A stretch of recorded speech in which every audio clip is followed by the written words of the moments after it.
Good afternoon, Chairwoman Epke and members of the committee. I'm Karen Bowling, and I am the Executive Director of Nebraska Family Alliance, and I'm testifying on their behalf. In 2007, Nebraska Family Alliance began to include in our research and education efforts the issue of trafficking.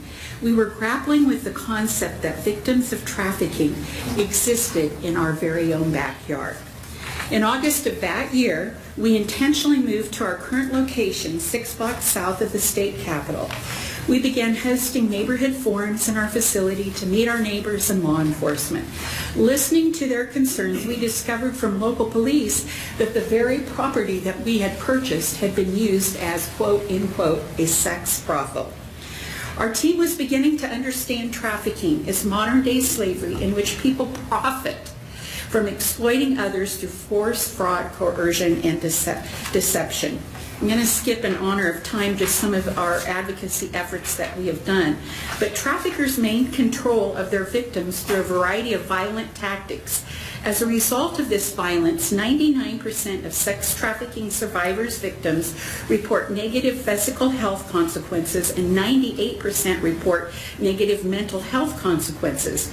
Over 80% are raped, and 42% of survivors' victims attempt suicide during trafficking. We have thousands of pages of research that I could provide before this committee. But in closing, I want to tell you the story of Debbie. In 2007, I met Debbie. She is a survivor of trafficking who lived adjacent to our facility and the recipient of our, we have a benevolence fund providing assistance with practical and professional needs. Debbie, quote, unquote, schooled me on trafficking. I learned about the supply and demand for the sale of sex, the Interstate 80 corridor called the Loop, where she was trafficked, and much more. I went to visit her in jail after an arrest for drug and prostitution charges. In one of my last conversations with Debbie, she asked me to copy her Social Security card and keep it on file. She feared she would come up missing someday, and she wanted one person to know that she really did exist. Debbie isn't a minor, a beautiful young woman who had been trafficked. Debbie is my age. She's a mother and grandmother.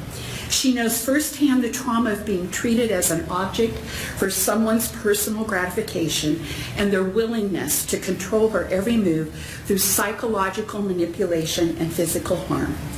Since then, I've had the honor of meeting several Debbies serving on the Rejuvenating Women Board.